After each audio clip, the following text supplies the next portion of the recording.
Good morning मेरे प्यारे प्यारे बच्चों। चलिए आज हम लोग सॉल्व करते हैं CUET PYQs।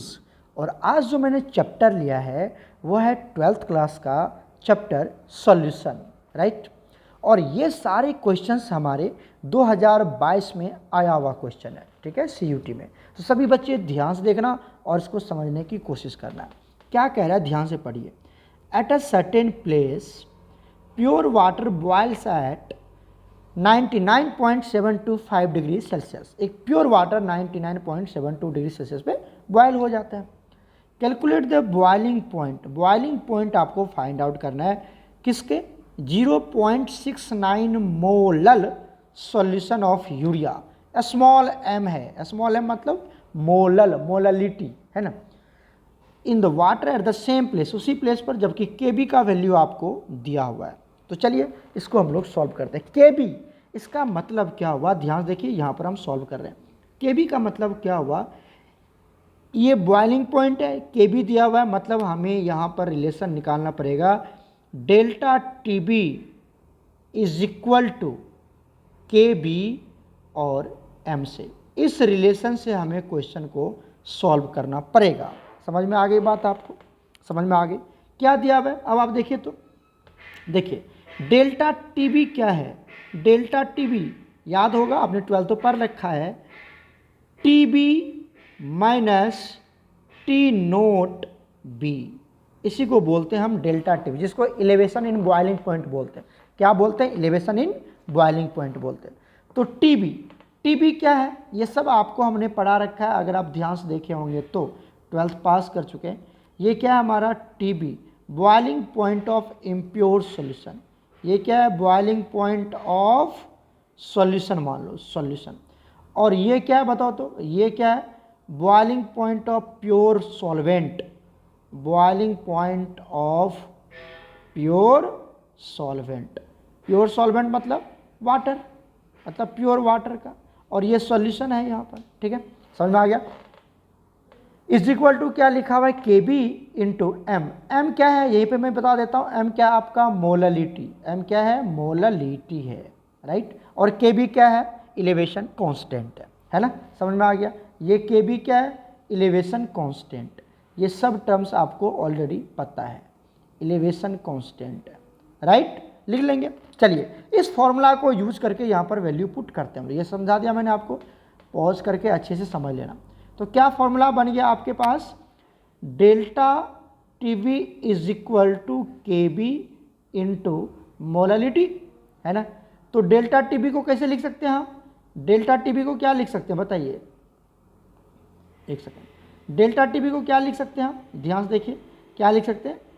टीबी मतलब बॉइलिंग पॉइंट ऑफ सॉल्यूशन, तो एस भी लगा सकते हो, माइनस टी नोट, नोट मतलब pure water, is equal to Kb मतलब elevation constant into molarity. Value put कर दें, देखिए क्या क्या दिया हुआ है। ये सॉल्यूशन की बॉइलिंग पॉइंट नहीं दी हुई, ये आपको निकालना है। तो Tb आपको निकालना है, क्यों?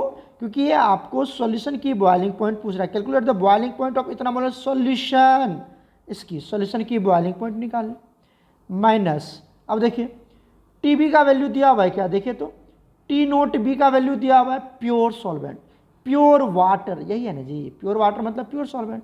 तो प्योर वाटर मतलब प्योर सॉल्वेंट, प्योर सॉल्वेंट की वाटर कितना दिया हुआ बताओ, यहाँ से कितना लिख लें? 99.725 इज इक्वल टू क्या लिखेंगे? Kb का वैल्यू कितना दिया हुआ है? आप ध्यान से देखिए, Kb आपको दिया हुआ है 5 पॉइंट ये वाला है ना, 0.513 इंटू मोललिटी दिया हुआ है सॉल्यूशन का, मोललिटी भी दिया हुआ है, ध्यान देखिए 0.69 मोलल, तो 0.69 लिख देंगे इसको मल्टीप्लाई करके। आइए यहाँ से Tb मतलब बॉइलिंग पॉइंट ऑफ सॉल्यूशन क्या होगा? 0.513 इंटू 0.69, इसको मल्टीप्लाई करें, और ये वाला जो वैल्यू है ये माइनस इधर आ जाएगा तो क्या बन जाएगा? प्लस बन जाएगा। क्या बन जाएगा? ये 99.725। क्लियर हो गया? तो यहाँ से प्यारे बच्चों आप निकाल सकते हैं बॉइलिंग पॉइंट ऑफ सॉल्यूशन, जब आप इसको सॉल्व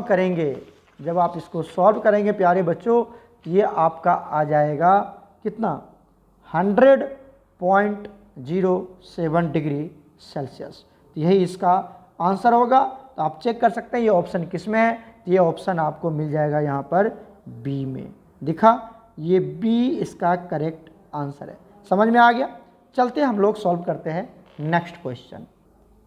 नेक्स्ट क्वेश्चन देखिए क्या कहता है, which of the following 1 molal aqueous solution, aqueous solution कितना है 1 मोलल है, will show the maximum freezing point depression. अच्छा, maximum freezing point depression, freezing point depression को किससे नोट करते हैं हम, इसको डिनोट करते हैं, बताओ जल्दी से, इसको किससे डिनोट करते हैं, इसको डिनोट करते हैं अपन डेल्टा टी एफ से, डेल्टा टी एफ, याद होगा आपको, एक होता है डेल्टा टी बी, एक होता है डेल्टा टी एफ।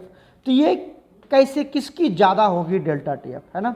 और यहाँ पर देखिए मोललिटी कितनी दी हुई है 1 मोलल, मोललिटी, मोलरिटी नहीं, मोललिटी की वैल्यू कितनी दी हुई है 1 दी हुई, राइट, ये 1 दिया हुआ है। और आपको ना तो यहाँ पर के एफ दिया हुआ है, कुछ नहीं दिया हुआ, ना किसी की फ्रीजिंग पॉइंट दी रखी है। चलिए इसको यूज़ करते सॉल्व करते हैं।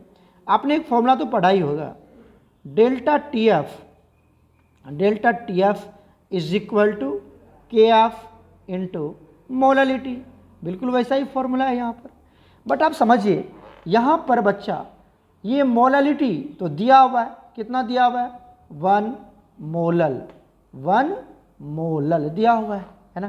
के एफ की वैल्यू नहीं दिया हुआ है, नोट गिवन, ये नहीं दिया हुआ है।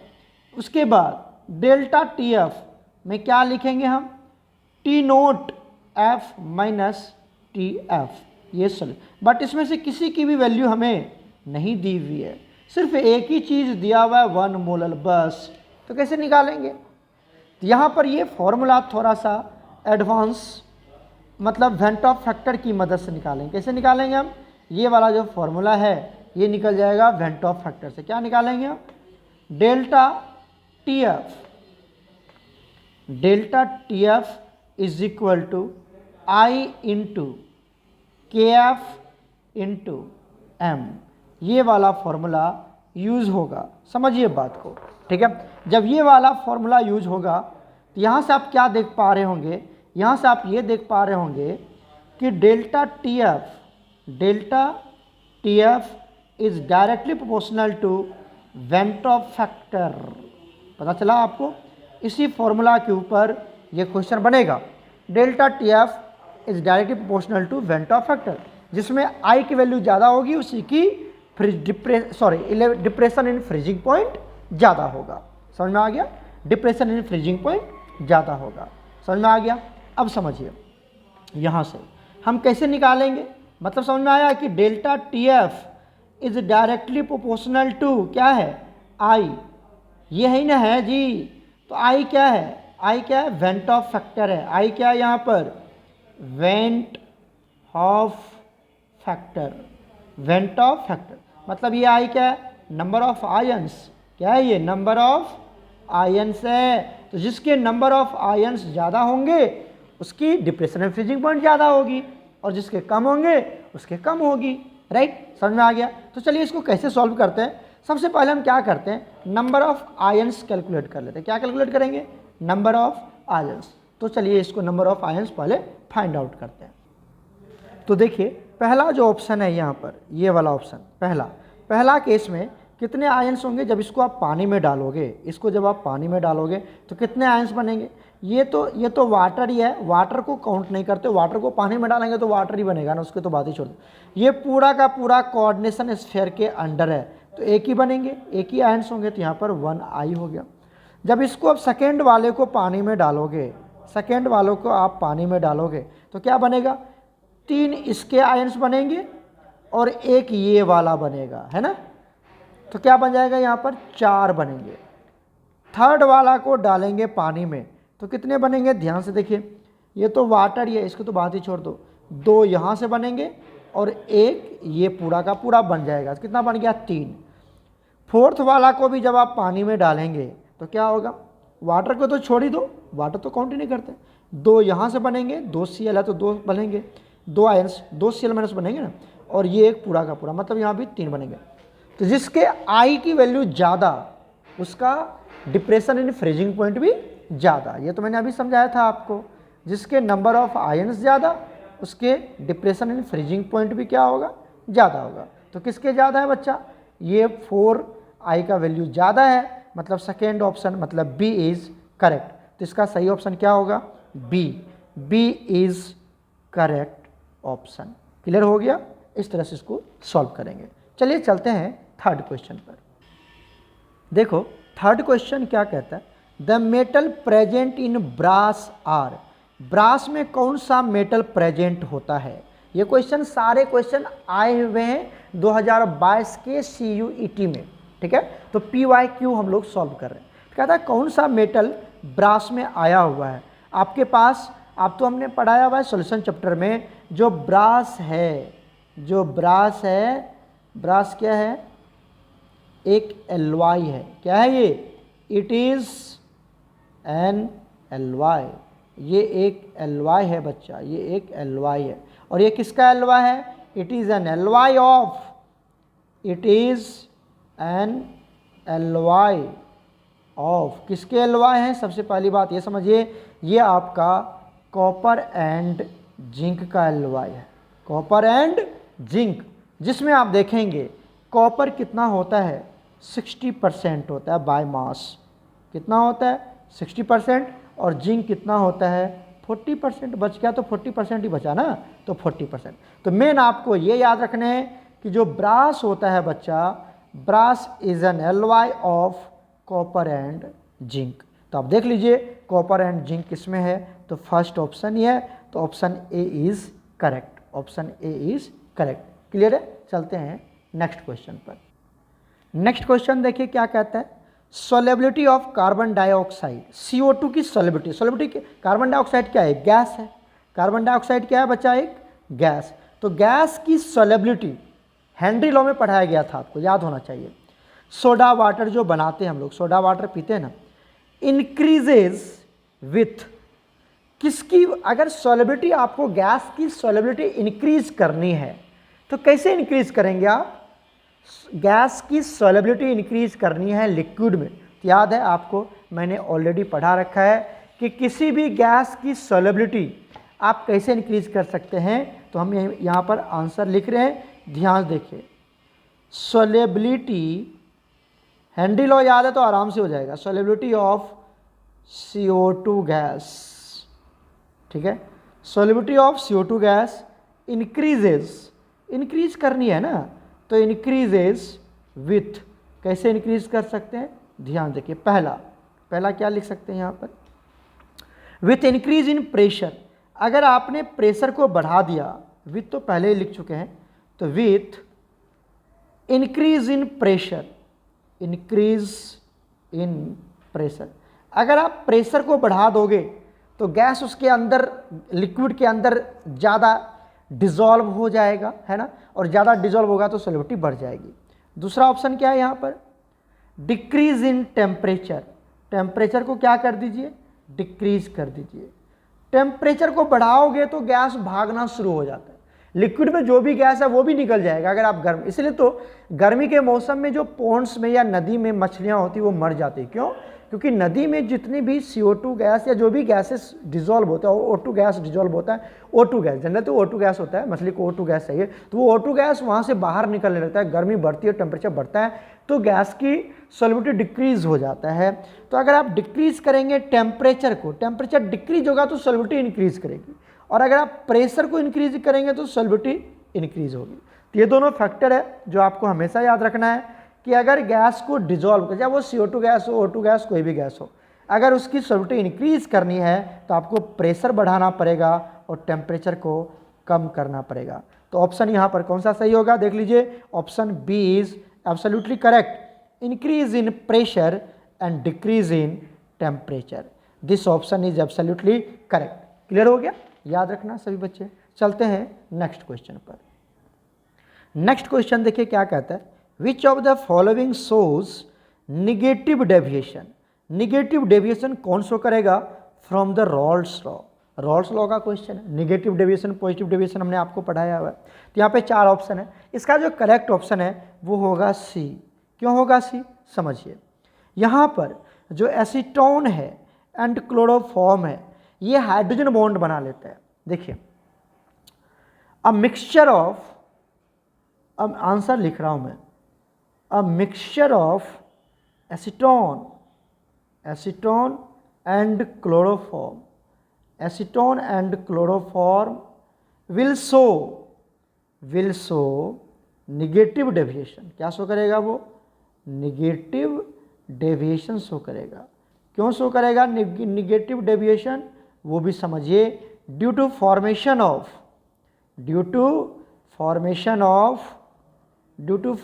Of hydrogen bond. Hydrogen bonding बना लेता है वहाँ पर। कैसे बनाता है वो भी समझाते हैं। अब क्या होता है, यहाँ पर हम बना लेते हैं एसीटोन। एसीटोन का फॉर्मूला क्या होता है? आपने तो पढ़ा एल्डिहाइड कीटोन्स का ये फर्स्ट फैमिली मेंबर्स है। तो हमने ले लिया CH3, यहाँ पर C डबल बॉन्ड O, और यहाँ पर क्या ले लिया? CH3। ये क्या है? हमारा एसीटोन है। ये क्या है? एसीटोन है, राइट? ये एसीटोन है। दूसरा हमने क्या ले लिया बताइए? दूसरा हमने ले लिया क्लोरोफॉर्म। क्लोरोफॉर्म का फॉर्मूला क्या होता है? क्लोरोफॉर्म होता है CHCl3। यहाँ पे लगा देते हैं हम H, राइट, और यहाँ पर Cl, दिस इज CHCl3। इसको बोलते हैं हम क्लोरोफॉर्म। क्या बोलते हैं? क्लोरोफॉर्म बोलते हैं। क्लियर है ना? This is chloroform. अब समझिए यहाँ पर क्या होने वाला है। यहाँ पर प्यारे बच्चों, इसके बीच में हाइड्रोजन बॉन्ड की फॉर्मेशन हो जाता है। ऑक्सीजन और हाइड्रोजन के बीच में क्या बन जाता है? हाइड्रोजन बॉन्ड बन जाता है। दिस इज हाइड्रोजन बॉन्ड बन जाता है। अब हाइड्रोजन बॉन्ड की वजह से ये दोनों मॉलिक्यूल जो है, ये दोनों जो आप देख रहे हैं, ये कॉम्पैक्ट हो जाता है। मतलब ऊपर नहीं मूव करता है, कॉम्पैक्ट सिकुड़ जाता है। हाइड्रोजन बॉन्ड बन रहा है। अब किसी के बीच में बॉन्ड बनेगा तो उसके बीच के डिस्टेंस कमेगी ना। मान लो एक लड़का है और दूसरा भी लड़का, उसके बीच में दोस्ती हो गई, तो क्या होगा? वहाँ पर उसके बीच की दूरियाँ कम घटती चली जाएगी। अगर नफरत है तो दोनों एक दूसरे से दूर चला जाएगा। तो यहाँ पे निगेटिव डेविएशन मतलब वो डिक्रीज हो जाएगा, माइनस में चला जाएगा, उसकी डिस्टेंस कम हो जाएगी। ऐसे समझिए। तो क्यों? Due to hydrogen bond. समझ में आ गया? इस बॉन्ड की बनने की वजह से उसके बीच की डिस्टेंस कम हो जाती है। डिस्टेंस बढ़ेगी तो पॉजिटिव डेविएशन। इस तरह से याद कर लेना, ठीक है? तो करेक्ट ऑप्शन क्या होगा यहाँ पर? Acetone and chloroform. बाकी किसी में हाइड्रोजन बॉन्ड की फॉर्मेशन नहीं होती है। ठीक है बच्चा? चलते हैं नेक्स्ट क्वेश्चन पर। देखिए नेक्स्ट क्वेश्चन क्या कहता है? इफ ए सॉल्यूशन एग्जिबिट्स, अगर एक सॉल्यूशन शो करता है, क्या शो करता है? Positive deviation from the Raoult's law, then the sign of delta H mixing और डेल्टा V मिक्सिंग क्या होगा? आपको पता है, फॉर पॉजिटिव डेविएशन, ये तो बच्चा वाला क्वेश्चन है। फॉर पॉजिटिव डेविएशन क्या होने वाला है? From the Raoult's law. लिख दो पूरी की पूरी कहानी, फ्रॉम द रॉल्स लॉ से अगर पॉजिटिव डेविएशन शो कर रहा है तो क्या होने वाला है? आपको पता है, डेल्टा क्या लिखा हुआ है? H mixing. ये पढ़ाया कि नहीं? मैंने पढ़ाया आपको। डेल्टा H मिक्सिंग की वैल्यू क्या होगी बच्चा? ये ऑलवेज क्या होगा? ग्रेटर देन 0 होगा। ग्रेटर देन 0, पता है ना आपको? या इसी को हम क्या बोलते हैं, और क्या बोल सकते हैं इसको? पॉजिटिव होगी, है ना? दूसरा क्या दे रखा है? Delta V mixing. Delta V mixing क्या होगा बच्चा? बताओ। डेल्टा V मिक्सिंग क्या होगा? ये भी ग्रेटर देन 0 होगा, या क्या बोल सकते हैं आप? पॉजिटिव होगा। तभी तो बोलते हैं पॉजिटिव डेविएशन। तो दोनों की वैल्यू क्या होगी? ग्रेटर देन 0 होगी, ठीक है? तो इसका आप आंसर चेक कर लीजिए। यहाँ पर ऑप्शन ए जो है बिल्कुल सही है। Option A is perfect correct. क्यों? क्योंकि डेल्टा H मिक्सिंग क्या होगा? पॉजिटिव होगा, और डेल्टा V मिक्सिंग क्या होगा? पॉजिटिव। तो ये बिल्कुल करेक्ट इसके आंसर हैं, दोनों पॉजिटिव होगा, मतलब ग्रेटर देन 0 होगा। यहाँ पे देखिए निगेटिव, ये तो होगा नहीं, यहाँ पे निगेटिव, यहाँ पे निगेटिव, ये तो होगा। क्लियर हो गया? क्लियर हो गया। चलते हैं नेक्स्ट क्वेश्चन पर। नेक्स्ट क्वेश्चन क्या कहता है, आइसोटोनिक सॉल्यूशन आर। कौन आइसोटोनिक सॉल्यूशन है आपको ये बताना। देखो जो सॉल्यूशन होता है ना बच्चा, जो सॉल्यूशन होता है on the basis of osmotic pressure, on the basis of osmotic pressure, इसको हम लोग 3 टर्म्स में, 3 टाइप्स में डिवाइड करते हैं। क्या होता है, एक होता है हाइपरटोनिक, याद है आपको, पढ़ा रखा है हमने, हाइपरटोनिक सॉल्यूशन है ना। दूसरा होता है हाइपोटोनिक, हाइपोटोनिक सॉल्यूशन, एम आई राइट। और तीसरा होता है आइसोटोनिक सॉल्यूशन, आइसोटोनिक सॉल्यूशन। क्या होता है ये सब, हाइपरटोनिक, हाइपोटोनिक और आइसोटोनिक, बताइए। अब इसमें क्या होता है, देखिए हाइपरटोनिक में एक सॉल्यूशन की मतलब पाई 1, पहला ऑस्मोटिक प्रेशर ज़्यादा होगा किससे, पाई 2 से। यहाँ पर क्या होगा, अगर मैं पाई 1 को रेफरेंस लेके चलता हूँ तो पाई 1 इज लेस देन पाई 2 हो जाएगा। यहाँ पर पाई 1 दोनों सॉल्यूशन की पाई 2, मतलब क्या हुआ, इसका मतलब हुआ कि अगर ये पहला सॉल्यूशन की प्रेशर है और ये दूसरा सॉल्यूशन की प्रेशर है, तो पहला सॉल्यूशन की प्रेशर पाई 1 दूसरे सॉल्यूशन की प्रेशर से ज़्यादा होगा, ठीक है। और अगर ये यहाँ पर देखिए, अगर मैं इसकी बात करता हूँ पाई 1 मतलब पहला सॉल्यूशन की प्रेशर, ऑस्मोटिक प्रेशर कम होगा किससे, दूसरे सॉल्यूशन के ऑस्मोटिक प्रेशर से। और तीसरा टर्म क्या कहता है कि अगर वो आइसोटोनिक सॉल्यूशन है तो पाई 1 मतलब पहला सॉल्यूशन और दूसरा सॉल्यूशन जो भी सॉल्यूशन है, दोनों की ऑस्मोटिक प्रेशर क्या होगी, बराबर होगी, मतलब सेम ऑस्मोटिक प्रेशर होगा उसका। तो option C is absolutely correct. Clear हो गया यहाँ तक, एकदम छोटा सा क्वेश्चन था। चलते हैं हम लोग नेक्स्ट क्वेश्चन पर। नेक्स्ट क्वेश्चन देखिए क्या कहता है, which of the following is a colligative property. कौन इसमें कॉलिगेटिव प्रॉपर्टी है, तो समझिए वेपर प्रेशर। वेपर प्रेशर आपका कॉलिगेटिव प्रॉपर्टी नहीं है, वेपर प्रेशर आपका कॉलिगेटिव प्रॉपर्टी नहीं है, फ्रीजिंग पॉइंट भी नहीं है, बॉइलिंग पॉइंट, अरे बच्चा आप फ्रीजिंग पॉइंट थोड़ी है, इलेवेशन इन बॉइलिंग पॉइंट, इलेवेशन इन बॉइलिंग पॉइंट कॉलिगेटिव प्रॉपर्टी है, बॉइलिंग पॉइंट कॉलिगेटिव प्रॉपर्टी नहीं है। दूसरा फ्रीजिंग पॉइंट कॉलिगेटिव प्रॉपर्टी नहीं है, depression in freezing point colligative property है। समझ में आया। वेपर प्रेशर कॉलिगेटिव प्रॉपर्टी नहीं है, वेपर प्रेशर कॉलिगेटिव प्रॉपर्टी नहीं है बच्चा। तो यहां पर करेक्ट ऑप्शन क्या होगा इसका, ऑस्मोटिक प्रेशर। ऑस्मोटिक प्रेशर आपका कॉलिगेटिव प्रॉपर्टी है, ऑस्मोटिक प्रेशर आपका कॉलिगेटिव प्रॉपर्टी है। देखिए यहां पर थोड़ा सा मैं और आपको डिस्कस कर दूं। आपका पहला ऑप्शन क्या दिया हुआ है, वेपर प्रेशर, क्या दिया हुआ है, वेपर प्रेशर। तो वेपर प्रेशर कॉलिगेटिव प्रॉपर्टी नहीं है, तो कौन सा कॉलिगेटिव प्रॉपर्टी है, RLBP colligative property, relative lowering in vapour pressure colligative property है, और ये कॉलिगेटिव प्रॉपर्टी नहीं है। तो ऑप्शन तो ये खत्म हो गया। बी में क्या दे रखा है, बी में दे रखा है आपको ऑस्मोटिक प्रेशर, तो ये तो है ही, पाई तो आपको पढ़ाया हुआ, पाई इक्वल टू CRT पढ़ाया ना, CRT ये सब पढ़ा रखे हैं। सी में क्या कहता है, देखिए सी में क्या कहता है, फ्रीजिंग पॉइंट। सी में क्या दे रखा है, फ्रीजिंग, फ्रीजिंग, मैं थोड़ा फास्ट लिख रहा हूं, फ्रीजिंग पॉइंट।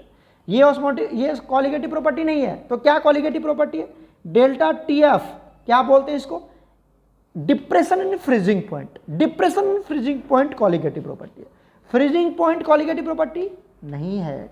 डी में देखिए क्या दे रखा है, बॉइलिंग पॉइंट, तो बॉइलिंग पॉइंट कॉलिगेटिव प्रॉपर्टी नहीं है, तो कौन सा कॉलिगेटिव प्रॉपर्टी है, इलेवेशन इन बॉइलिंग पॉइंट, इलेवेशन इन बॉइलिंग पॉइंट कॉलिगेटिव प्रॉपर्टी है। समझ में आ गया। ऑस्मोटिक प्रेशर यहाँ पर करेक्ट ऑप्शन होगा इसका। क्लियर हो गया बच्चा। तो आज इतना ही रहने देते हैं, फिर हम लोग मिलते हैं CUT के PYQs in the next video lecture. Okay प्यारे बच्चों, गॉड ब्लेस यू ऑल।